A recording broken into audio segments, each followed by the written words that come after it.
আসসালামু আলাইকুম বন্ধুরা, কেমন আছো? আশা করি আল্লাহর রহমতে সবাই ভালো আছো। আজকের আয়োজনে তোমাদের জন্য থাকছে অসম্ভব মজার একটি রেসিপি, যা একবার খেলেই আমি 100% গ্যারান্টি দিয়ে বলতে পারছি যে তোমাদের খুবই ভালো লাগবে। বাড়িতে একবার হলেও ট্রাই করো।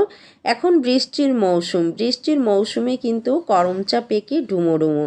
আর এই পাকা করমচা দিয়ে যে কি অসম্ভব মজার জুস তৈরি করা যায় বা শরবত তৈরি করা যায় কল্পনাও করা যায় না।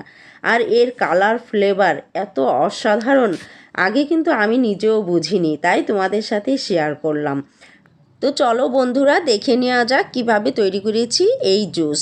তো দেখো, আমার ছাদ বাগানে ছোট্ট একটা গাছ আছে। আমার ছোট মেয়েটা কত সুন্দর করে করমচাগুলো পেরে নিচ্ছে। তো আগেই বৃষ্টি হয়েছিল, বৃষ্টির পানিটা ঝরে ঝরে পড়ছে আর এর মধ্যে করমচা পাড়ছে। দেখো, একটা বিড়াল কত সুন্দর করে উকিঝুঁকি দিচ্ছে, দেখতে কিন্তু খুবই ভালো লাগছে। এই অসম্ভব সুন্দর দৃশ্য কিন্তু আমি নিজেরা উপভোগ করলাম, তাই তোমাদের সাথে শেয়ার না করে পারলাম না।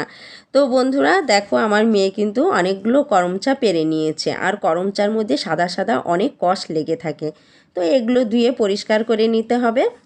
তো আমি জাস্ট এখান থেকে অল্প কিছু পরিমাণ নিয়ে নিয়েছি। এখানে জাস্ট 17-18টি আছে। এরপরও আমি আরও কিছু দিয়ে নিয়েছিলাম। ঠিক 20-22টি মতো করমচা আমি দিয়ে এই জুসটা তৈরি করেছি। তো এখানে 1/4 টিস্পুন পরিমাণ দিয়ে দিয়েছি পুদিনা পাতার বাটা, আর 1/4 টিস্পুন পরিমাণ কাঁচামরিচ বাটা, আর 1/2 টিস্পুন পরিমাণ দিয়ে দিয়েছি ধনিয়া পাতা বাটা, আর 1/2 টিস্পুন পরিমাণ দিয়ে দিচ্ছি লবণ, আর 1/2 টিস্পুন পরিমাণ দিয়ে দিয়েছি ব্ল্যাক সল্ট বা বিট লবণ, আর 1/4 কাপ পরিমাণ দিয়ে দিয়েছি চিনি। এই উপকরণগুলো মেজারমেন্ট ঠিক রেখে তোমরা অবশ্যই জুসটা তৈরি করবে। আর পানি দিয়ে দিয়েছি 2 কাপ পরিমাণ। করমচা খুব বেশি লাগে না, কারণ করমচা কিন্তু খুব টক। আর এই পাকা করমচা দিয়ে তোমরা যদি এভাবে জুসটা তৈরি করো, এর কালার দেখেই অবাক হয়ে যাবে। তো দেখো, খুব সুন্দরভাবে কিন্তু ব্লেন্ড করলাম তখন এর কালারটা কতটা সুন্দর হয়ে গেছে। আর তারপর আমি ছেঁকে নিচ্ছি রসগুলো।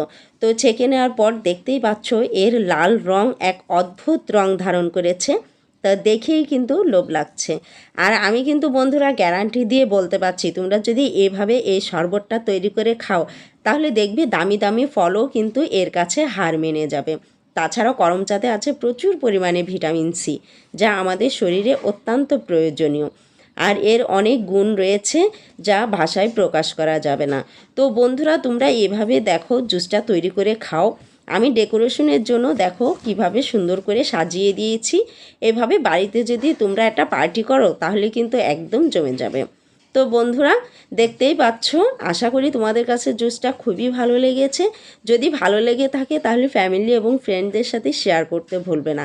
আর চ্যানেলটিকে সাবস্ক্রাইব করে পাশে থাকা বেল বাটনটি বাজিয়ে দিও। যখনই আমি নতুন কোনো ভিডিও আপলোড দেবো, সর্বপ্রথম নোটিফিকেশন পেয়ে যাবে। আর যারা আমার চ্যানেলটি সাবস্ক্রাইব করেছো, তাদের অসংখ্য ধন্যবাদ। তো সে পর্যন্ত ভালো থেকো, সুস্থ থেকো। আল্লাহ হাফেজ।